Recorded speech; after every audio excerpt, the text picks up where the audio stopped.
Welcome to the Atomic Impact Podcast. I am your host, Jason Osborn. And on this podcast, we interview successful business owners for them to share atomic, impactful lessons that they've learned and share them with us as well. As always, this show is sponsored by the LinkedIn Reverse Podcast Method, the new way to close deals that doesn't rely on any of the old traditional methods that everybody hates.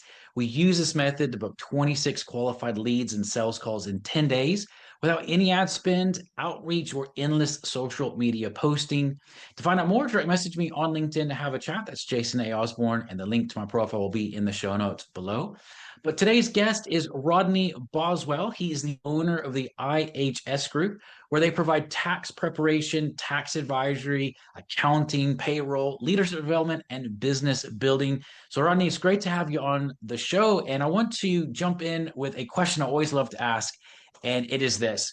If you were to have a time machine and go back to when you started your very first business, what would be the biggest piece of advice that you would tell yourself, you advise yourself to help you to maybe not have to deal with some of the bigger challenges that you went into when you first started off in your business?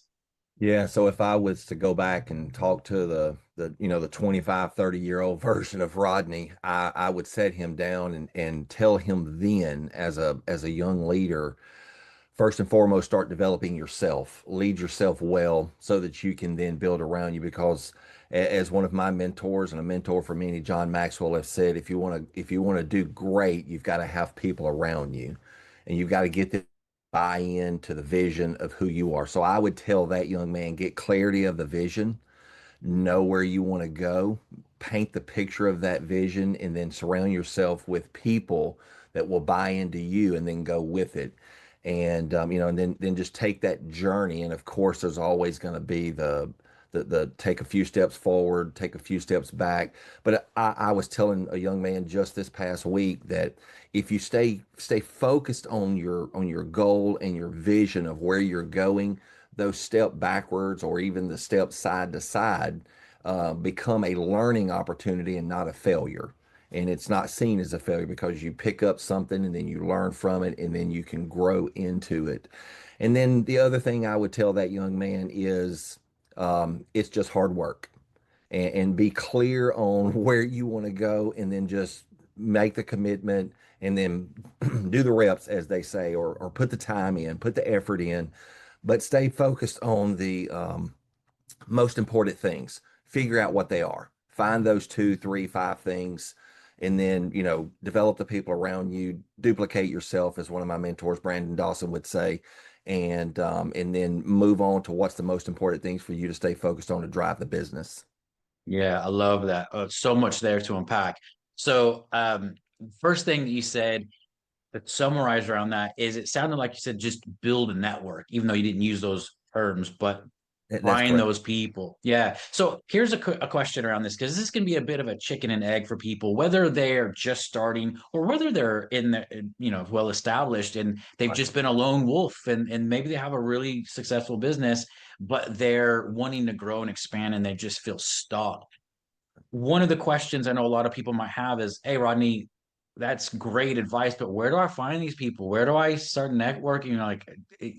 People don't just say, hey, I know this information, come chat to me. So what's the best piece of advice to start off doing that? Well, I mean, it's certainly now and today with YouTube, podcast. When I started in leadership, the mentors would say, "Son or boys, guys, whoever was in the room, you gotta read." And but today with technology, listening, I mean, it doesn't matter where you are, you can listen, you can watch, and then begin to listen for people that are talking about the things that you are striving to build. If they've done it bigger, better, faster than you are, and then begin to build the network that way and let that become your outer circle. I live in a rural community in central Louisiana in the USA here. And so I have learned that if I want to get people that are bigger, better, faster than I am, I'm literally going to have to put myself on a plane and go get in the room with them. So that, and then the other thing is I think, and as I challenge my own self with it, that not being able to find great people to build around you is a mindset more than a reality. because you find what you look for. Whatever you focus on expands. And so if you keep that mindset that great people are hard to find, or I'm here, or you really have to back up and begin to open up your mindset to there are great people. The challenge that I have found with myself and even with the team of leaders around me is the getting clarity around this is what I do on a daily basis, and then figuring out ways to just duplicate that into someone else and having that clarity myself to where here's the teachable principles that I can pass on to that person next to me. Yeah, yeah. So again, great advice that you're giving there, Rodney. And I think what you've said is so true. Like it is a mindset about not being able to find those people around you. And I live in a fairly rural area in the UK. I mean, UK is not that big. And same thing. I mean, most of the people that I surround myself with don't live anywhere close to me. I have one person that's about an hour and a half away from me, and everyone else, they're in other countries or whatever. And Yeah. so, and sometimes, yeah, you got to get on a plane, go into a room, meet people, and that's where that key element of networking is. So I love that. I love what you've said around that. Um, what you said second of the piece of advice, I don't hear a lot of people being really honest with this. I hear some people being honest with it, but I love your just honesty with it, is that it's hard. And It's people hard. don't like hearing that. Yep. So what can you say around that speaks to that truth, but also encourages people? 'Cause I know some people, if you're going right now and you think, oh my God, I'm going through a challenging time, sometimes you don't want to hear it. Yeah, it's hard, and that's it. It's like, okay, how do you get through that? So what are some pieces of advice around that? I think for me it is finding the internal, and people use the word I think passion sometimes too loosely, but Mhm. I truly believe that if you are fulfilling, as Simon Sinek wrote about and has spoken about, your why you exist, why you get up, but that goes back to having that clarity of vision of your purpose of what you're doing. Then I these old acronyms or these old sayings around here is, if you find the thing you love to do, you'll never have to work a day in your life. That's just not true. But what happens is your work begins to fuel you and drive you, and then from that drive, it turns into that passion, and then it doesn't feel like work. But when those moments get hard, I think there's two things. One, it's having people around you that you can go to. One of the greatest gifts I gave to myself probably 5 years ago now was hiring a coach, having someone that had no other involvement in my world other than just my success. And so I speak with them every week, and she challenges me and things of that nature. So having that person in your life. And I also think the other thing that is very, very, very important is daily adding value to yourself, even during those hard times. Finding that quiet time. My day starts between 4 and 4:30 a.m. every morning, and I spend the first hour to an hour and a half investing in myself. I'm a person of faith, so I have that aspect of the spiritual person of me. But then I read, or I am listening to something, I'm watching something, I'm investing in myself that then speaks to that internal, like, you know what, I can do this. I can get through this, and then it pulls that encouragement up to the top to just take that next step. And sometimes it literally is. Sharon Lecter wrote a book, 3 Feet from Gold. And it's, if you're not careful, you'll stop just when the next step is going to be that breakthrough. And Grant Cardone, I love Grant Cardone, new mentor in my life. I heard him say in a book, I just finished reading it for the third time, is the 10X rule, is that you really can't fail if you don't quit.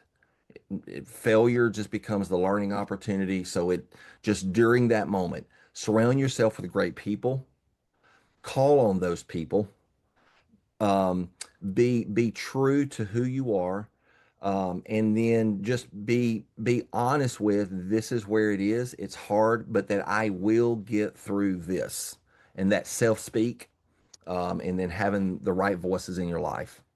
Yeah, yeah, man. many great nuggets of information in there for sure. And it's great to hear like that journey. It is challenging. Yes, you're going to have those challenges. You're going to deal with them, but hey, you just got to keep going. And I totally agree with what Grant Cardone says, and many other people have said it in different That's right. ways that if you just keep going, Yeah. one of the phrases that I love is that if you want to do so much volume where it's inevitable that success will happen, That's right. That's you right. know. So on that topic, if you can give one example of a particular challenge that you've had that may have seemed almost insurmountable, may have been like, oh my God, how am I going to get through this? But as you went through it, at the time, it was really challenging, but you're really grateful that it happened because it was one of the catalysts that helped where you are now. Do you have an example of what that is and maybe one or two learning points from that? Probably the greatest challenge that I ever have gone through. There was two major players or major moments in my life that brought me to where I am. I'll speak of the second one. The first one was a major collapse in my whole entire world because of I spent 22 years working for someone else, building their dream with the path laid out for me to take over their business all the way up until it was the point of what am I, that is no longer an option. Just woke up one day challenged by what I had going on. And so I started my own company and which has turned into IHS Group.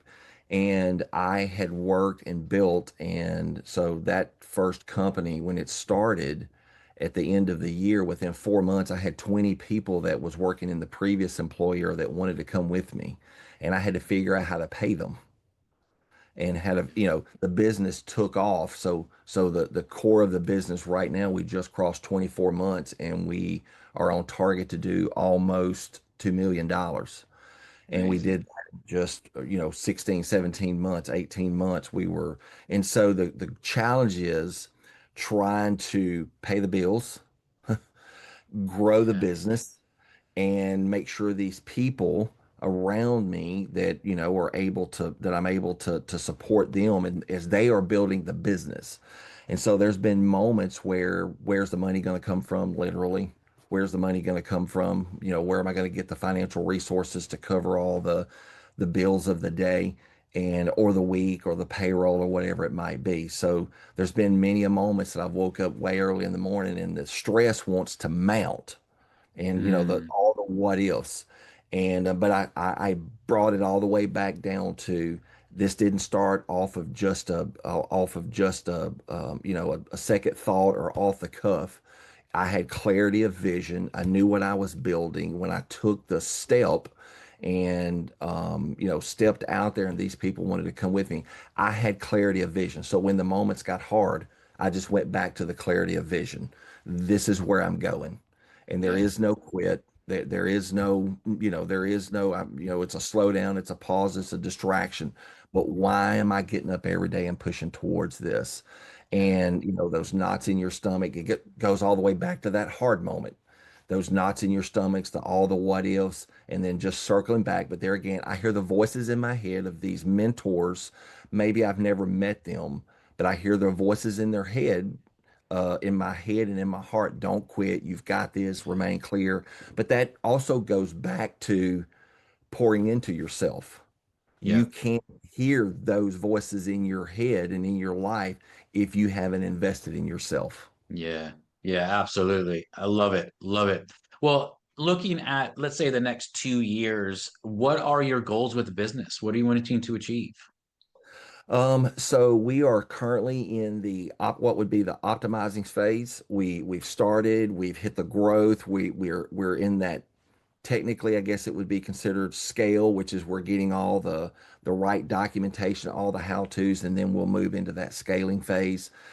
So my target is to be at 5 million in the next, 5 years, Yeah. hit close to 10 million, range. I'm gonna shoot towards 10. And anything that I get too close to that, it's gonna be, mind blowing to most people. Will be Yeah. mind blowing to everyone I grew up with. And but then every day I get up and I'm pushing our businesses, I'm pushing our people.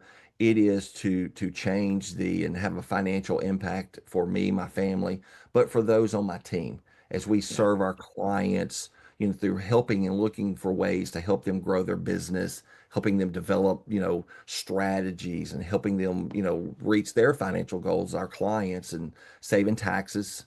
Again, if you can save taxes, that frees up cash. And then that last arm that we haven't gotten fully developed yet is going to be to help them accumulate wealth, but also for my team. Amazing. I love that. I love that not only do you have a heart to serve the clients, but also the heart to serve those that are working within the organization as well, which I think there's a lot of people that say that, but they don't live it out. So that's absolutely amazing. Well, if people want to find out more about what you're doing, Rodney, what's the best place for them to get in touch with you? So they can find us on all the social media, Facebook, LinkedIn, Instagram. They can reach out there. Our website is www.ihsgroup.co. And so certainly can reach out. We would love to help, love to talk. We doesn't matter here in the U.S. We haven't branched into international tax. I do have some contacts and partnerships that I'm building for international tax, but here in the U.S. we're licensed to practice in every state here in the U.S. Amazing, amazing. That's absolutely fantastic. Well, Rodney, thank you so much for being on the show today. It's been an absolute privilege having you on. And as a reminder for everyone, the show is sponsored by the LinkedIn Reverse Podcast Method, the new way to close deals that doesn't rely on any of the old traditional methods that everybody hates. To find out more, direct message me on LinkedIn to have a chat. That's Jason A. Osborn on LinkedIn, and that will be in the show notes below.